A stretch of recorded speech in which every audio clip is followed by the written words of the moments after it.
तर प्रहार जनशक्ती पक्षाचे अध्यक्ष आणि माजी आमदार बच्चू कडूंनी विविध विषयांवरून सरकारवरही संताप व्यक्त केलाय।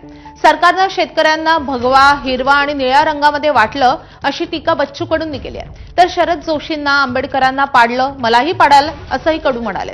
तसंच शेतकऱ्यांनी आत्महत्या करण्यापेक्षा आमदाराला कापा असा संतापही त्यांनी व्यक्त केलाय। कर्जमाफी केली नाही तर नेपाळ होईल अशी भीती बच्चू कडूंनी व्यक्त केली आहे। मी कुठल्या जातीवर बोलत नाही, मी जातीसाठी बोलायला आलोय नाही। कुठल्याही धर्माचे राहा, कुठल्याही जातीचे राहा, पण शेतकरी म्हणून काही राहता येईल का रे तुम्हाला? शेतकरी म्हणून जगता येईल का? शेतकरी म्हणून लढता येईल का तुम्हाला कधी?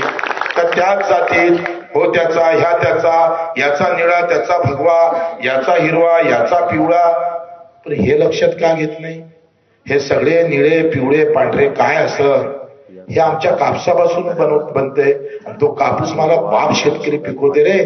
सगळे शांत रे, आत्महत्या करून म्हणते लावले। अरे तू मरापेक्षा एखाद्याला मारून टाक ना। एखादा आमदार जरी कापला ना, आम्हीच सांगतो आत्महत्या करायची वेळच येणार नाही, पण हे जातं मरतय। जाऊन बसलं जरी का नाही, आत्महत्या केल्यापेक्षा त्या आमदाराच्या घरासमोर पूर्ण कपडे काढून बसायचे, कपडेच ठेवायचे नाही, आणि सहाच्या घराच्या समोरून जाऊन मुताचं। काय फरक आहे? मेल्यापेक्षा परवडत नाही काय?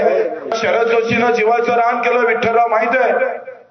मी ते कोणत्या जातीच्या याच्यावर जाणार नाही, पण प्रामुख्यानं काम केलं का नाही केलं? स्वतः शेती केली, रात्रीचा दिवस केला, दिवसाची रात्र केली, राख रांगोळी झाली, पत्नीनं आत्महत्या केली, आणि हिंगणघाट मध्ये तुम्हीच पाडले शरद जोशी।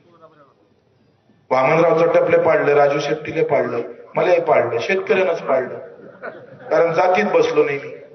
बाबासाहेब आंबेडकरला पाडलं ना आपण। एवढा मोठा विज्ञान माणूस या भारतात पडतं कसा? नाक घासून माफी मागितली पाहिजे, ही अवस्था आहे आमची।